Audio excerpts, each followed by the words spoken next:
Elisha Hunt Rhodes, 1842–1917, was a Rhode Island native whose personal writings vividly chronicled the American Civil War. Over 4 years, Rhodes participated in nearly every major campaign of the Army of the Potomac, rising to the rank of colonel by the war's end. His diary, written during the war and later recopied, offers an unfiltered, deeply personal account of soldier life and was later featured prominently in Ken Burns' acclaimed PBS series, The Civil War. If you enjoy this type of content, please like and subscribe. These are his words. Let's begin. Washington, January 1st, 1862, Headquarters, Keyes Division.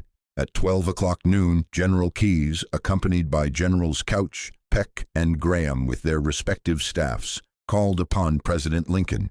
General Keyes was dressed in his ordinary uniform with shoulder straps, trousers tucked into his boot tops, and with a cover on his forage cap. The other generals wore full-dress uniforms, chapeau, and presented a marked contrast to General Keyes. This amused General Keyes very much, and he commented on it upon his return, ending with his usual threat to send us back to our regiments if we ever repeated anything that he had said.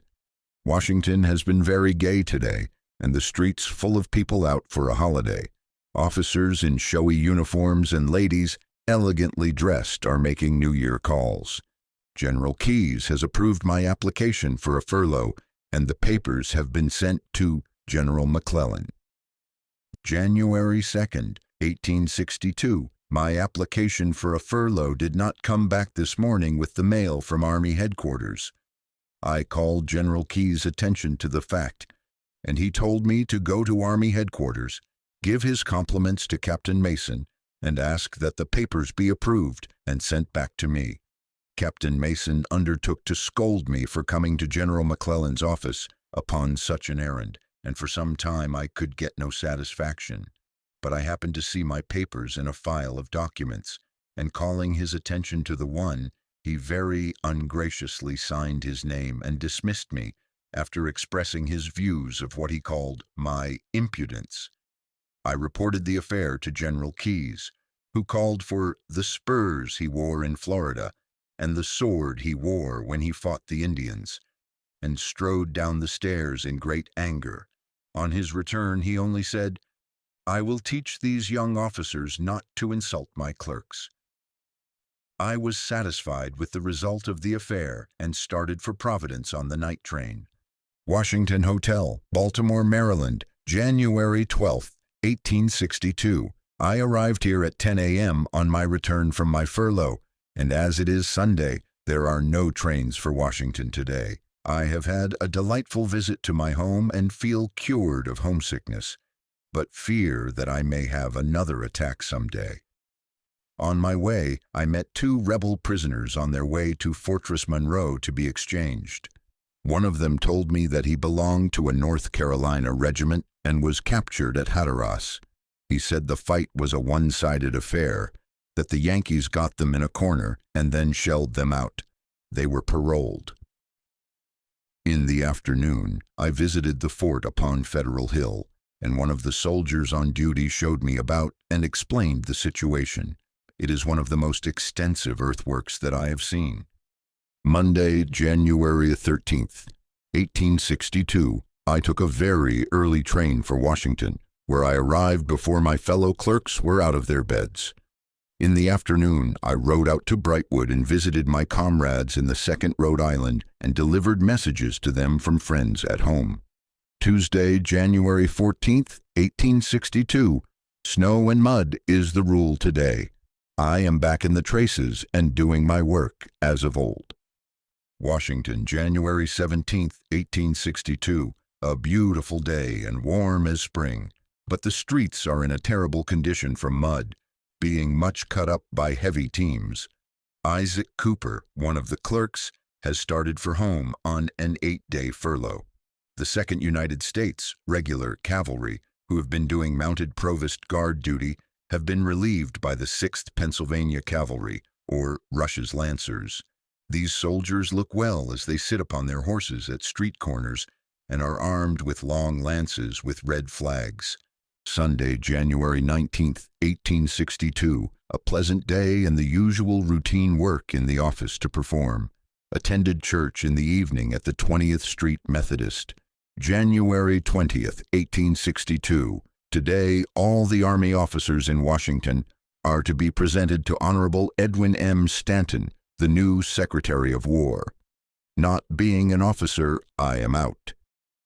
An order has been issued forbidding any more furloughs, so I was just in time. January 22nd, 1862, a new regiment of Pennsylvania troops was added to our division today. They waded past the office in the mud and slush and looked a little disconsolate. Their colonel was formerly a chaplain in a 3-month regiment. We have drawn from the quartermaster's department tents for General Keyes and staff, and also for the clerks, orderlies, etc. I saw Governor William Sprague downstairs in General Barry's office. The driver of the hack did not know who his passenger was until I told him. He told me a funny story, true or false. It was that the governor applied at the provost marshal's office for a pass to cross the river to Virginia. The sentinel, a regular soldier, not knowing him, refused him admittance to the office because it was after office hours. The governor, without making himself known, went out to Georgetown and, trying to cross the canal, fell in. The hackman was very much amused and somewhat astonished when he found out the name of his queer passenger. The weather is bad and the roads almost impassable, so I stay in the office instead of taking my usual rides. January 24th, 1862. Walking down the street today, a soldier in a Zouave uniform spoke to me, and it proved to be William W. Auburn of Pawtuxet, Rhode Island, a private in my Company D, 2nd Rhode Island Volunteers. Auburn was severely wounded at the Battle of Bull Run, July 21st, 1861, and left for dead upon the field. He was carried to Richmond as a prisoner and has just been released. I took him to the office with me and shall send him home in a few days. January 25th, 1862. I rode out to Brightwood today and came back in a rain and hail storm. Lieutenant Colonel William H. P. Steer has gone to Philadelphia. January 26th, 1862. A fine day at last, and I enjoyed a ride after office hours out to Georgetown. William Auburn is still with me and will go home as soon as his papers are properly made out. January 29th, 1862. General Keyes is in New York on leave of absence, and General Darius N. Couch is in command of the division. It is rumored that Lieutenant Chetwood, aide-de-camp, is engaged to Miss Nellie Keyes, daughter of the general. They go to ride nearly every day in the mud and appear to be having a good time. We soldiers, however, are not supposed to know about such affairs.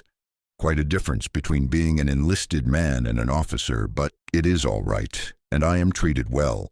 William Auburn started for Rhode Island today. January 31st, 1862. Mud. I am thinking of starting a steamboat line to run on Pennsylvania Avenue between our office and the Capitol. If I were owner of this town, I would sell it very cheap. Will the mud never dry up so that the army can move? I hope so, for I am tired and weary of mud and routine work. I want to see service and have the war over so that I can go home. But I suppose the powers that be know what they are about. And perhaps after a while I may be sighing for my comfortable quarters in Washington.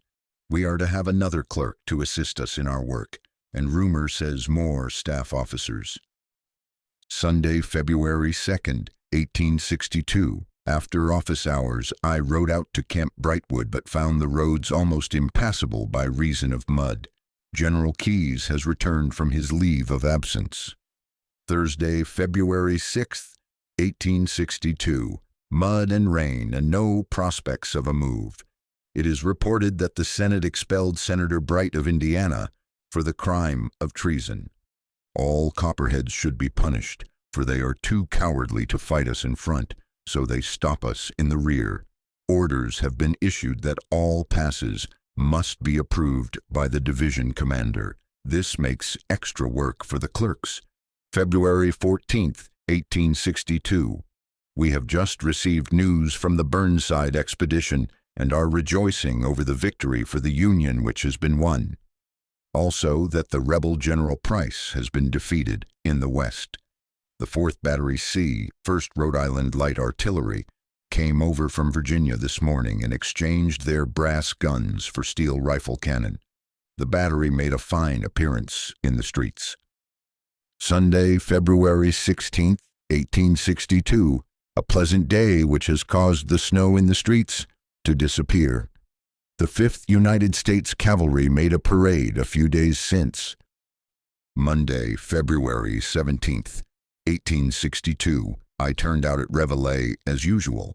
When the drums sound from the camp of the regulars on a square near our headquarters, I always get out of bed. Although not obliged to do so, I like to keep my soldierly habits. This is a cold, icy day. Orders have been issued to allow the soldiers in camp to visit Washington often. This order will be popular. February 22nd, 1862, Washington's birthday.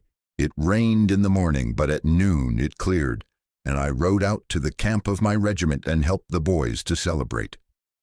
Isaac Cooper, clerk, and John Simmons, 2nd Rhode Island, orderly, went with me. Professor Benoni Sweet, a private in the regiment, had finished his rope walking, but we were in time for the celebration. A double row of pine trees was planted around the entire camp and hung with paper lanterns. Company D, my company, had the name of Buell in letters of evergreen, extending the length of the company street or the distance of 6/10.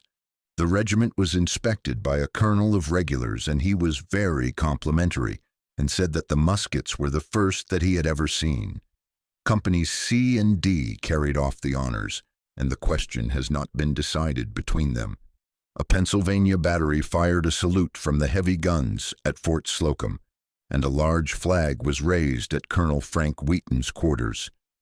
In the officers' foot race, Captain Henry H. Young won the prize, which was advertised as a trumpet. It proved to be a tin horn. A sack race for the men made much sport, and a clam chowder in Rhode Island style closed the exercises of the day. In the evening, a huge barn fire was started, and all the paper lanterns lighted. The effect was grand. Lieutenant Colonel William H. P. Steer had the finest display at his quarters. The walls of his hut were covered with white paper adorned with gilt stars. The woodwork was painted with scenes by Sergeant Richard Kruger, Company D, and flags inscribed with the names of Slocum and Ballou were suspended from the ceilings. Crowds of citizens and soldiers thronged the camp, and all were delighted. We returned to Washington late in the evening and found that many residences were illuminated in honor of the father of his country. Another regiment has been added to our division. We shall have an army under General Keyes if we keep on. Monday, February 24th, 1862. Today we have had a severe gale which smashed the windows in our office, much to the delight of General Keyes, who remarked, "Now we shall have some fresh air." A church on 13th Street was blown down and several dwellings damaged. The Potomac River rose several feet and the water dashed over Long Bridge. February 26, 1862. This afternoon I went down to the Capitol and heard Senator Henry Wilson speak upon the question of expelling disloyal members. If I had my way, I would hang every copperhead. I saw Vice President Hamlin in the chair as presiding officer. Rumors of movements are plenty, and we keep our traps packed ready for a start. Some of the troops, not our division, have moved into Virginia. In the evening, I attended a fair on 20th Street held by a Methodist church and had a pleasant time. Cooper and I went home with some young ladies. Sunday, March 2nd, 1862. Still packed up and ready to move, but the orders are countermanded almost as soon as received. I want to go, I want to get out of Washington, and I want the war to end. President Lincoln's son died February 21st, and the departments were not illuminated on Washington's birthday. I attended the 20th Street Methodist Church this evening. I go there because it is the nearest church. The pastor preached his farewell sermon. It has snowed all day. This may delay our move, but we shall start soon. March 6th, 1862. General Lander's funeral took place today and was a very solemn affair. General McClellan was one of the pallbearers, and General Keyes and staff attended. Bishop Clark of Rhode Island preached the sermon. I hope I shall be ordered back to my regiment soon. Not that I am dissatisfied with my position here, and the general is very kind to me, but I want to be with the boys in the next campaign and do my part as a soldier. I have no fear of the future. If I die upon the battlefield, I hope to receive the reward of the righteous and feel resigned to God's will. It is said that they are crossing into Virginia. Our turn will come soon. March 7th, 1862. A fine day and troops have been moving in the streets. March 9th, 1862. Camp Brightwood, 2nd Rhode Island Volunteers. Well, I have had my wish, and here I am, back to my regiment again as a soldier. Saturday, while visiting the camp, Colonel Wheaton sent for me and informed me that I had been promoted to be sergeant major of the regiment. Well, well, who would have supposed that this would ever have happened? To say that I was delighted would be very tame. Corporal William G. Bradford, Company G, is to take my place as clerk at division headquarters.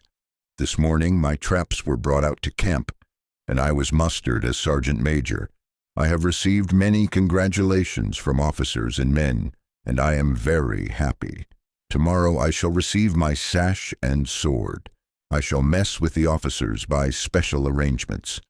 General Keyes expressed himself as much pleased with my promotion and said that I had served him faithfully and that he was glad to see me prosper. He said something about young men being ambitious for promotion, but his remarks would apply equally as well to himself. He was very kind to me, however, and I shall always remember him with gratitude. The former Sergeant Major, George C. Clendenin, has been made a second lieutenant. Levi Carr, Pawtuxet, has returned from his furlough. Direct your letters to Sergeant Major E. H. Rhodes, 2nd Regiment Rhode Island Volunteers, Camp Brightwood, Washington, D.C. Corporal is played out. Monday, March 10th, 1862, 3 a.m. At midnight, orders came to march, and the men are busy cooking their 3 days' rations. I got my promotion just in time to go with them. Let us trust in God that He will guide and protect us. Levi Carr is on guard tonight as Sergeant of the Guard. 8 o'clock a.m. The regiment left camp at 8 o'clock and marched to Tenallytown, Maryland, joining the division on the road. We then crossed the Potomac River at Chain Bridge. The bridge is protected on the Maryland side by a large earthwork mounting many heavy guns. The roads were bad until we crossed the river and then became hard and firm. After marching about 8 miles on the Leesburg Pike, we went into camp near Prospect Hill. Colonel Wheaton took possession of a brush hut and invited me to share his quarters with him. I started out this morning very brave and determined to carry my knapsack on my back, but soon weakened and placed it in a wagon.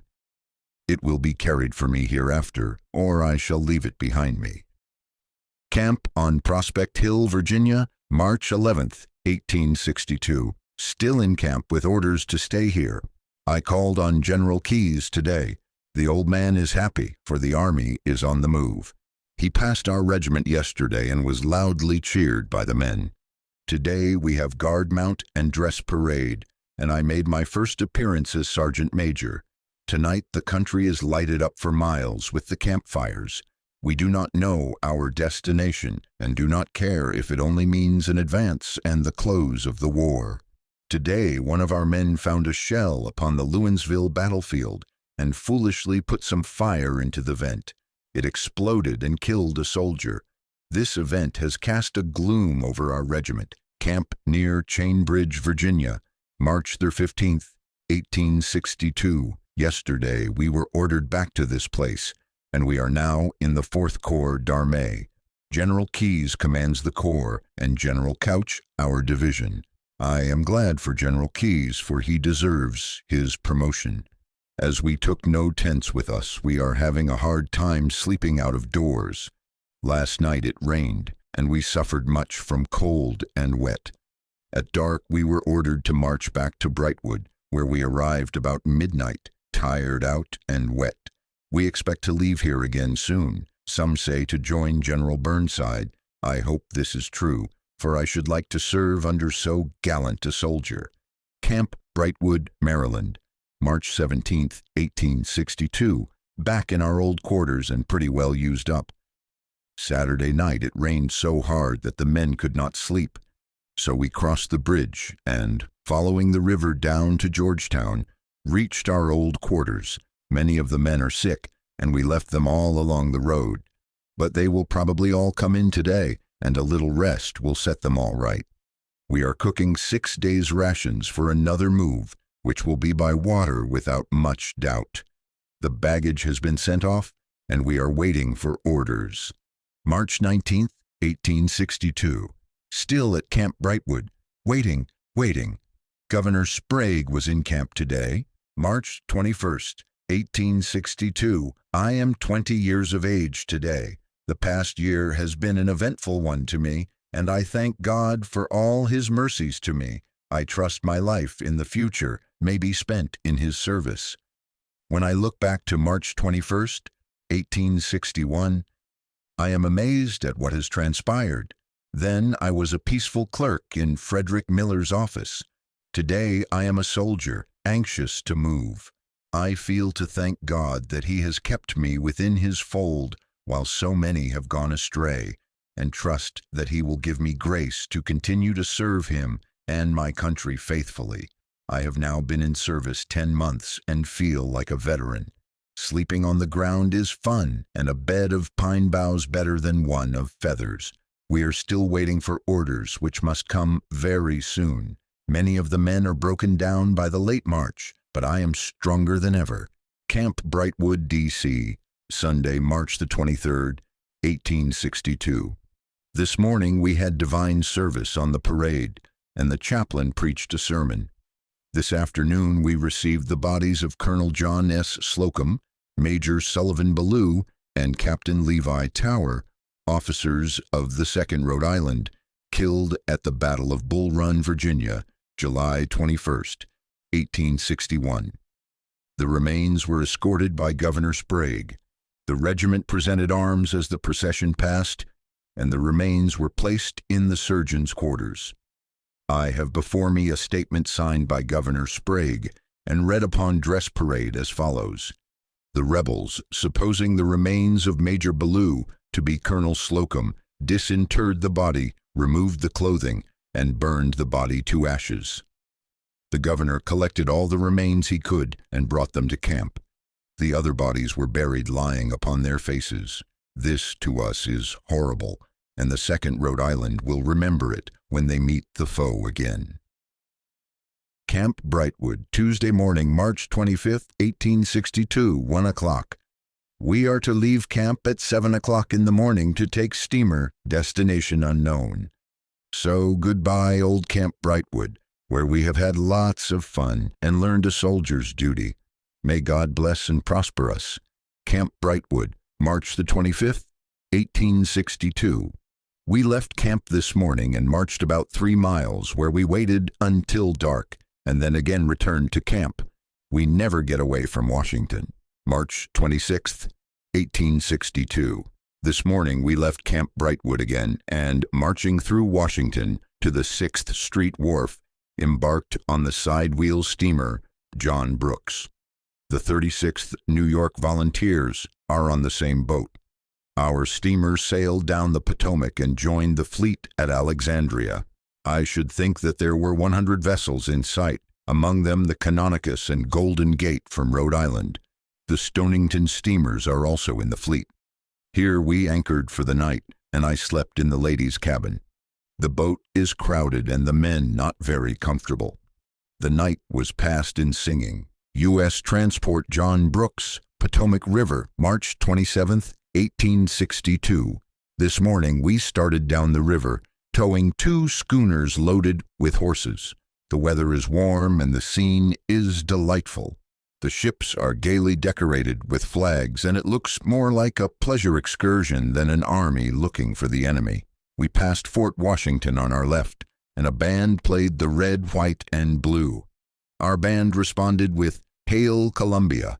On our right we passed Mount Vernon, and our band played Washington's March. The river here is very wide. General Keyes is just ahead of us on the steamer Daniel Webster, which is the flagship of the fleet. The rebel batteries appeared to be deserted, and a large fire was seen at Aquia Creek. Friday morning, March 28, 1862. This morning, when I turned out, we were nearing Fortress Monroe, and a large fleet of war vessels, including the Little Monitor, and transports were anchored in Hampton Roads. We landed at the wharf and marched about 3 miles to the town, or what remains of the town, of Hampton. This town was burned last August by the rebels, and only 6 or 8 buildings are standing. Battery E, 1st Rhode Island Light Artillery, is encamped quite near to us. Newport News, Virginia, March 29, 1862. We are now at Newport News, where the Union Army can be found. The next place is Yorktown, where the rebels will be found. March 31, 1862. Our tents have come, and we are in comfort again. Plenty of beef, pork, ham, bacon, and so on. Yesterday I had a beefsteak and sweet potatoes, very good living for a soldier. I called at General Keyes' headquarters yesterday. I am well and contented, as usual. Camp life agrees with me. Warwick Courthouse, Virginia, April 6, 1862. As I write, the booming of cannon shows that our boys are at work. This is a queer place of only a few houses. We arrived here last night. The rebels retreating from Young's Mills as we approached. We were immediately sent out on picket duty, taking with us 2 pieces of artillery. We advanced to the river and posted our guns. This morning we discovered a rebel fort, and our guns have been throwing shells across the river into it. They replied quite briskly, but as our regiment is in the woods, we have so far escaped any losses. The main body of the rebels is at Yorktown, and we shall be there soon. I am cheerful and in good spirits, trusting that God will bring us in safety to victory. April 12, 1862. Still at Warwick Courthouse. Great was our joy last night when the mail arrived, for it was the first one for several days. We are still in front of the rebel forts, a distance of 2 miles separating us. I have been sleeping in the attic of a log house, but now have a tent. We have taken several prisoners in our skirmishes, and they all seem to be glad to get out of the rebel army. Both sides are building forts, and a great battle cannot be long delayed. May God help us to win the victory. Camp Winfield Scott, Virginia, April 15, 1862. We are still at Warwick Courthouse. The affair that we had with the rebels when we first arrived on the night of April 5th was the first time that we have fired upon the enemy since Bull Run.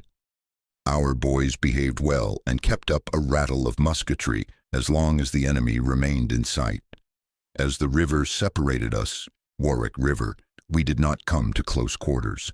The rebel pickets showed us some haversacks and canteens marked 2nd RYV, which they captured at Bull Run.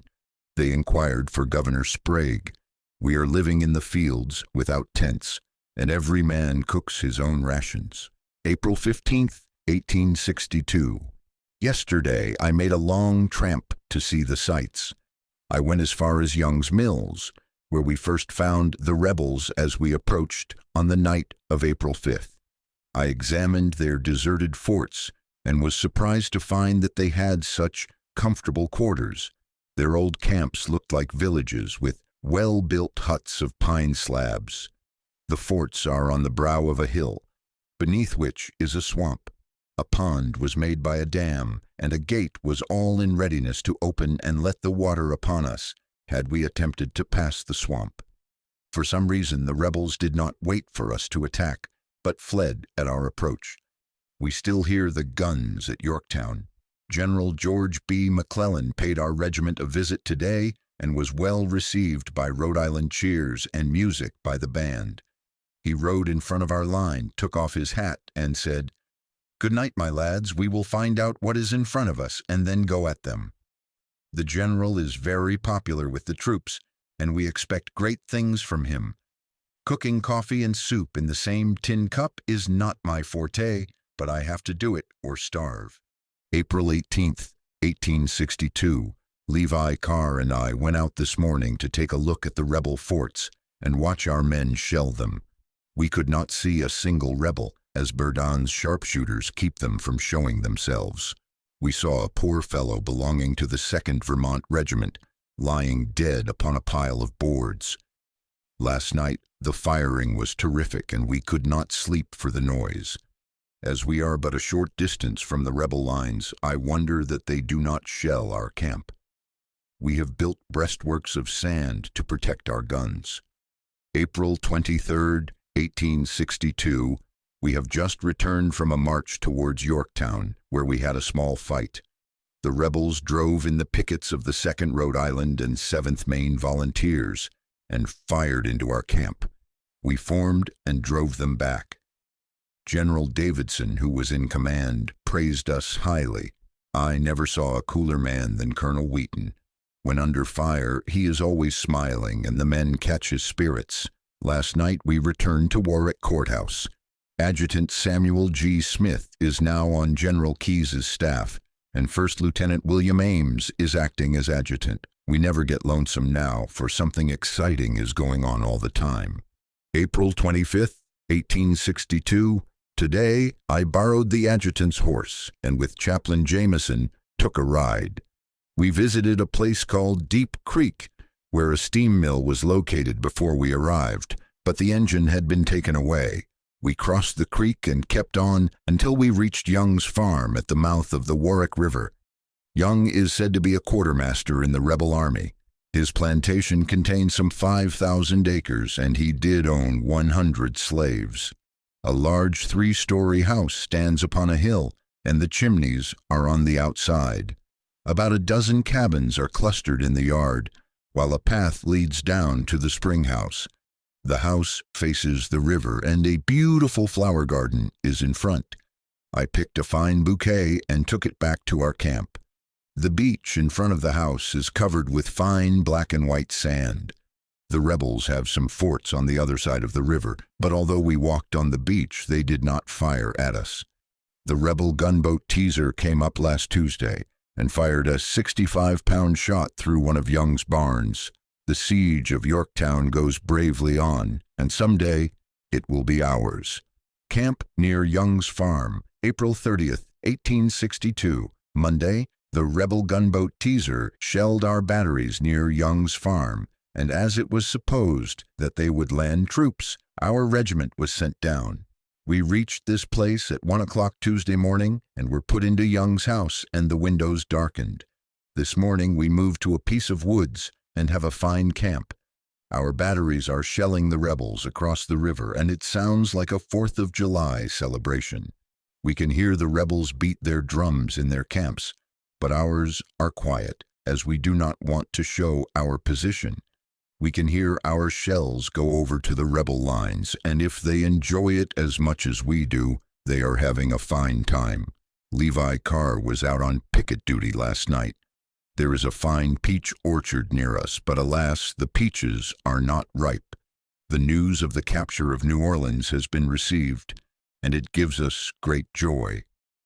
Well, the war will end in God's own time, and we shall have peace. But the rebels must lay down their arms before the United States will make peace with them.